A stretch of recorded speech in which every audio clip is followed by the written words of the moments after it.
সুপ্রিয় দর্শক, আসসালামু আলাইকুম। দেশ ও প্রবাসে যে যেখানেই আছেন আপনাদের প্রত্যেককেই শুভেচ্ছা জানাচ্ছি। আজকে নতুন একটি প্রতিবেদন দেখতেই পাচ্ছেন আমার সামনে একটি আপু আসছে পর্দা অবস্থায়।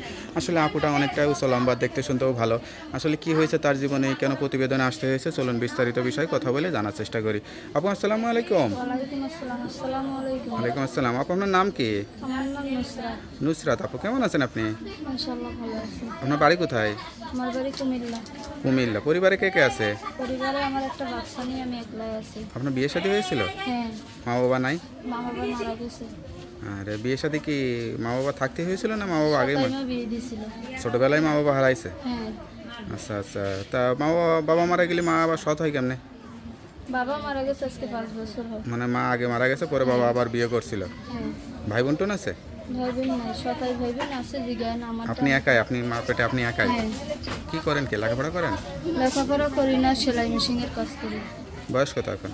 বয়স 18। লেখাপড়া কি একটু করেন নাই? ক্লাস 5 পর্যন্ত পড়ছি। আচ্ছা আচ্ছা। তা বিয়েটা করে স্বামীর সংসার করছিলেন কতদিন? 1.5 বছর। 1.5 বছর। তো এখন কি বাচ্চার খরচ, আপনার খরচ, সেলাই মেশিন চালাই চলান?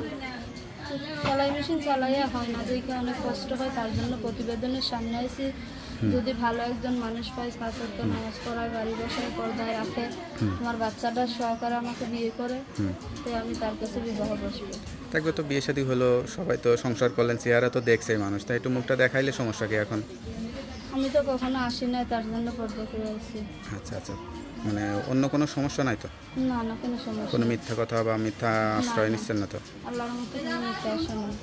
আচ্ছা, যাই হোক। তা সবচেয়ে কষ্ট লাগে কোন বিষয়টা এখন? কষ্ট লাগে, বাবা মা নাই, ছোটবেলায় বাবা মা হারাইছি, এখানে স্বামী ছিল নেশাবানি করতে, বাচ্চাটা পেটে থাকতে ফালাই দিয়ে চলে গেছে।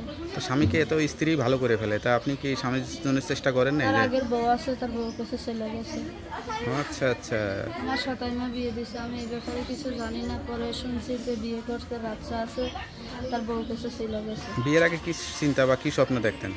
বিয়ের আগে চিন্তা ছিল যে একটা ফ্যামিলির মধ্যে স্বামী নিয়ে যেভাবে চলে মানুষ, যেভাবে থাকে আমি থাকবো, শ্বশুর শাশুড়ি নিয়ে থাকবো, এভাবে তো আল্লাহ রাখে নাই, শুক্লা কপালে শুক্লা। তাই প্রতিবেদনে আসছেন, অনেকে হয়তো যোগাযোগ করতে চাবে, খোঁজ খবর নিতে চাবে, নাম্বারটা তো দেওয়া যাবে? হ্যাঁ, অবশ্যই দেবো। নাম্বারটা মুখস্থ আছে? হ্যাঁ, তা একটু বলে দেন। 018 018 93 93 26 26 98 98 77। 77। হ্যাঁ যাই হোক, নাম্বারটা তো আপনার কাছেই থাকে। হ্যাঁ, যাই হোক, নাম্বারটা খোলা রাখবেন। আর কেউ যদি ফোন দেয়, খোঁজখবর নিয়ে সত্যি কথা বলবেন, সত্য দিয়ে জীবন সাজানোর চেষ্টা করবেন।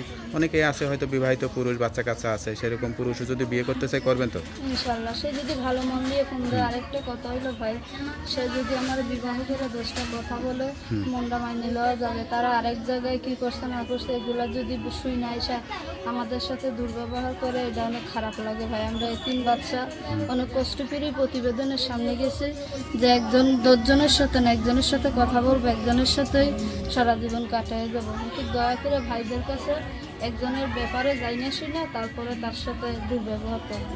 তোকে আপু ভালো থাকেন, দোয়া করি আপনার মনে আশা পূরণ হোক। আসসালামু আলাইকুম।